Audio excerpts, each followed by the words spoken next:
কেন আউযুবিল্লাহ পড়ি জানেন? কোরআন পাঠ করব আমরা, সূরা ফাতিহা পড়বো না এখন নামাজে? যেহেতু সুবহানাকাল্লাহ পড়লাম, এখন কি পড়বো? আলহামদুলিল্লাহ সূরা পড়বো না? এই জন্য কোরআন তেলাওয়াতের শুরুতে আউযুবিল্লাহ পাঠ করতে হয়। আচ্ছা, আউযুবিল্লাহ কেন পাঠ করতে হয় কোরআন তেলাওয়াতের শুরুতে? আল্লাহ তাআলাই সর্বোচ্চ ভালো জানেন, সর্বাধিক ভালো জানেন। কিন্তু অনেক উলামা একরাম কোরআন তেলাওয়াতের শুরুতে আউযুবিল্লাহ কেন পাঠ করতে হয়, আল্লাহ কোরআনে নির্দেশ করেছেন যে ইযা ক্রাআতাল কুরআন ফাস্তাইজ বিল্লাহি মিনাশ শাইতানির রাজিম, যখন তোমরা কোরআন তেলাওয়াত করবে তখন শয়তান থেকে পানা চাইবা। কেন? অন্য কোন কাজে আপনি কোরআন একটা ভালো কাজ করবেন, এখন শয়তান থেকে পানা চাওয়ার কি হলো? আপনি ব্যবসা করতে যাবেন, সেখানে সাথে শয়তান শয়তানি করতে না পারে, আপনি পানা চাইতে পারেন। কিন্তু কোরআন তেলাওয়াত শুরু করবেন, এখন আবার শয়তান থেকে কেন পানা চাইতে হবে? অনেক উলামা একরাম বলেছেন যে এর কারণ হলো এই কোরআন তেলাওয়াত করতে গিয়ে, কোরআন পড়তে গিয়ে আপনি যাতে কোরআন থেকে সঠিকটা বোঝার বৈপরীতে শয়তান যাতে আপনাকে ভুলটা না বুঝায়, গোমরা যেন না করে, এবং কোরআন তেলাওয়াতের যে আজমত আছে যেন ঠিক মতো করতে পারেন, শয়তান যেন মাঝখানে শয়তানি করতে না পারে, সেজন্য আগে আল্লাহর কাছে পানা চান, আউযু বিল্লাহি মিনাশ শাইতানির রাজিম, আমি পানা চাই, আশ্রয় চাই আল্লাহর কাছে বিতাড়িত শয়তান থেকে। পানা চাইলেন। আপনি যখন অর্থের দিকে খেয়াল করবেন, দেখেন আল্লাহর কাছে এখানে দোয়া করছেন, আপনি পুরো নামাজটা দোয়া, এখানে দোয়া শুরু হয়ে গেছে, আউযু বিল্লাহি মিনাশ শাইতানির রাজিম, অর্থাৎ আমি আল্লাহর কাছে আশ্রয় চাই, প্রার্থনা করি, পানা চাই বিতাড়িত শয়তান থেকে, যাতে শয়তান আমার মনোযোগ নষ্ট না করে, আমার তেলাওয়াতে বিঘ্ন সৃষ্টি না করে। এরপরে আমি বলছি বিসমিল্লাহির রহমানির রহিম, আমি আল্লাহর নামে শুরু করছি যিনি অসীম দয়ালু, সীমাহীন মেহেরবান, রহমান রহিম, যিনি যার দয়ার কোনো শেষ নাই, তার নামে আমি শুরু করছি। এরপরে বলছি আলহামদুলিল্লাহি রাব্বিল আলামিন, সকল প্রশংসা, সকল প্রশংসা এটি সেই রবের জন্য যিনি সকল জগৎ সমূহের পালন কর্তা, নবমণ্ডল ভূমণ্ডল সৃষ্টি জগতে যত যা কিছু আছে সব কিছুকে প্রতিপালন করেন যিনি, সেই রবের জন্য আমি প্রশংসা জ্ঞাপন করছি। আপনি যখন এটা বলেন, সাথে সাথে আল্লাহ জবাব দেন হামিদানি আব্দি, আল্লাহ বলেন আমার বান্দা আমার প্রশংসা করেছে। আমাদের প্রশংসার জবাবে আল্লাহ বলেন বান্দা আমার কি করেছে? প্রশংসা করেছে। এরপর আপনি যখন বলেন আর রহমানির রহিম, আল্লাহ আপনি রহমান, আপনি রহিম, আপনি অসীম দয়ালু, আপনি পরম করুণাময়, আপনার করুণার কোনো শেষ নাই, আপনার দয়ার কোনো শেষ নেই। তখন আল্লাহ তাআলা জবাব বলেন আসনা আলাইয়া আবদি, বান্দা আমার স্তুতি এবং প্রশংসা বর্ণনা করেছে। এরপর আমরা যখন বলি মালিকি ইয়াউমিদ্দিন, আল্লাহ আপনি কিয়ামত দিবসের মালিক, তখন আল্লাহ তাআলা বলেন মাজ্জাদানি আবদি, বান্দা আমার মর্যাদা বর্ণনা করেছে। অনেক উলামা ইকরাম বলেছেন, অনেক স্কলারগণ মুহাদ্দিসিন ইকরাম বলেছেন মাজ্জাদানি আবদি, এটা যখন আমরা বলি তখন মূলত দুইটা অর্থ হয়। এক হলো আল্লাহ তাআলা নিজেই তো আয়াত নাযিল করেছেন, মালিক ইয়াউমিদ্দিন, আল্লাহ সম্পর্কে আল্লাহ পরিচয় দিয়েছেন তিনি হলেন কিয়ামত দিবনের বিচার দিবসের মালিক।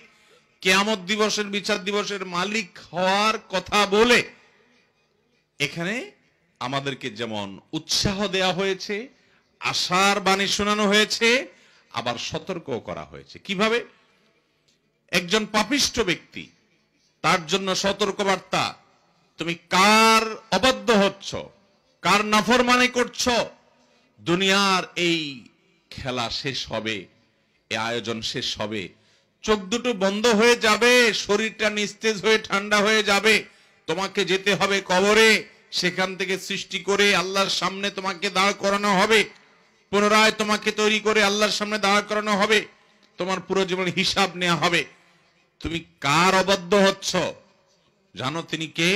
মালিক ইয়াউমিদ্দিন, কিয়ামতের দিনের মালিক, অধিপতি তিনি, তার অবাধ্য হচ্ছ। এটা পাপিষ্ঠদের জন্য সতর্ক বার্তা। আর যারা আল্লাহর আমলদার ঈমানদার বান্দা, আল্লাহর ভয় যারা অন্তরে লালন করে, তাদের জন্য এখানে সান্ত্বনার বার্তা। তাদের জন্য ব্যাপারটা এরকম যে তুমি এত কষ্ট করছো, নামাজ পড়তে গিয়ে তোমার অনেক লস করতে হচ্ছে, সময় তুমি দিচ্ছ, মনোযোগ তুমি দিচ্ছ, অনেক হারাম থেকে বেঁচে থাকছো আল্লাহর ভয়ে, এত যে স্যাক্রিফাইস, এত যে ত্যাগ তুমি করছো, এগুলো বৃথা যাবে না, তুমি টেনশন করবে না। কারণ তুমি যার ইবাদত করছো তিনি তো মালিক ইয়াউমিদ্দিন, কিয়ামতের দিনের মালিক, অধিপতি, তার ইবাদত করছো। অতএব তিনি তোমাকে দেখবেন, তোমাকে রক্ষা করবেন, হেফাজত করবেন। এটা এক প্রকার সান্ত্বনা ইমানদারদের জন্য। এরপর আমরা যখন বলি ইয়াকা না'বুদু ওয়া ইয়াকা নাস্তাঈন, আল্লাহ শুধু আপনারই গোলামি করি, দাসত্ব এবং গোলামি শুধু কার করি? শুধু আল্লাহর। ওয়া ইয়াকা নাস্তাঈন, এবং আমার যত অলৌকিক প্রার্থনা আছে, সহযোগিতা চাওয়া আছে, আমি সাহায্য চাই শুধুমাত্র আপনার কাছেই। আমার ইবাদত শুধু আপনার জন্যই করি, গোলামি শুধু আপনারই করি, আর আমার প্রার্থনা শুধু আপনার কাছেই। অন্য কারোর কাছে আমার সাহায্য প্রার্থনা আমি করি না। এটা যখন বান্দা বলে, তখন আল্লাহ রাব্বুল আলামিন জবাবে বলেন, আল্লাহর কথা আমরা শুনতে পাই না, কিন্তু হাদিসে কুদসিতে আল্লাহ তাআলা বলেছেন, বান্দা যখনই এটা বলে আল্লাহ জবাব দেন। একসাথে লক্ষ লক্ষ কোটি কোটি মানুষ যদি বলে, কোটি কোটি মানুষকে আল্লাহ তাআলা রিপ্লাই দিতে পারেন। টেকনোলজির উন্নতির এই যুগে একসঙ্গে কত মানুষকে রিপ্লাই দিতে পারে মেশিন, সেখানে মেশিন যাদের মাথা থেকে বের হয়েছে, তাদের সৃষ্টিকর্তা রব্বে কারীমের জন্য এগুলো কোনোটাই অসম্ভব নয়। তিনি জবাবে বলেন, হাদা বাইনি ওয়া বাইনা আবদি, এই যে একটা কথা বান্দা বলল যে আল্লাহ আপনারই গোলামি করি আর আপনার কাছেই সাহায্য চাই, এটা আমার এবং বান্দার মধ্যকার একটা আলাপচারিতা, যে সে আমাকে গোলামি করে বলেছে এবং আমার কাছে সাহায্য চাওয়ার কথা বলেছে। ওয়ালি আবদি মা সাআল, আর বান্দা আমার কাছে যা চাইলো তাকে তাই দেয়া হবে। এরপরে যখন বান্দা একেবারে শেষেরটুকু পড়ে যে ইহদিনাস সিরাতাল মুস্তাকিম, সাহায্যটা কি চাই? মূলত আল্লাহ আমাকে সঠিক পথ দেখান। আল্লাহ আমি জানি না, দুনিয়াতে হাজারটা পথ, এক একজন এক এক দিকে ডাকে, আমি মাঝে মধ্যে ধোঁয়াশার মধ্যে পড়ে যাই, কোন পথে চললে সেই পথের শেষ মাথায় জান্নাত মিলবে। আমি যেটাকে জান্নাতের পথ মনে করে আগাচ্ছি, না জানি শেষে জাহান্নাম অপেক্ষা করছে, আমি জানি না। আমি সত্য পথ থেকে না জানি ডানে বামে বিচলিত হয়ে যাই। সেজন্য ইহদিনাস সিরাতাল মুস্তাকিম, আল্লাহ আপনার প্রশংসা গুণকীর্তন করছি আমি, আপনি আমাকে সঠিক পথ, সিরাত মুস্তাকিম, সরল পথটা আপনি আমাকে দেখিয়ে দেন। সিরাতাল লাযীনা আন'আমতা আলাইহিম, সঠিক পথ কোনটা? সেই সকল ব্যক্তিবর্গের পথ যাদের প্রতি আপনি নেয়ামত দিয়েছেন, তাদের পথ।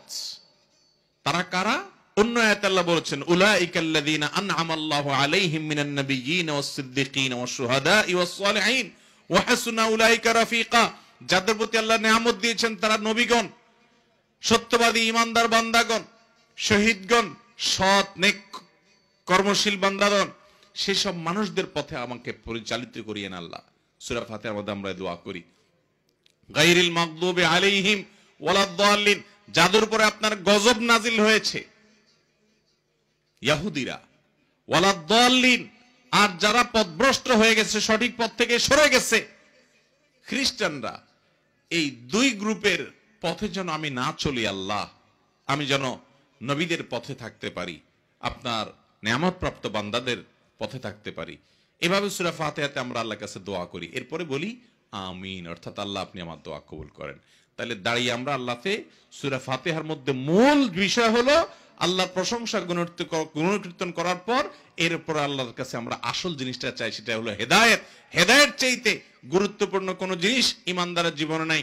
প্রতি রাকাতে হেদায়েতের প্রার্থনা করা শিক্ষা স্বয়ং আল্লাহ তাআলা দিয়েছেন।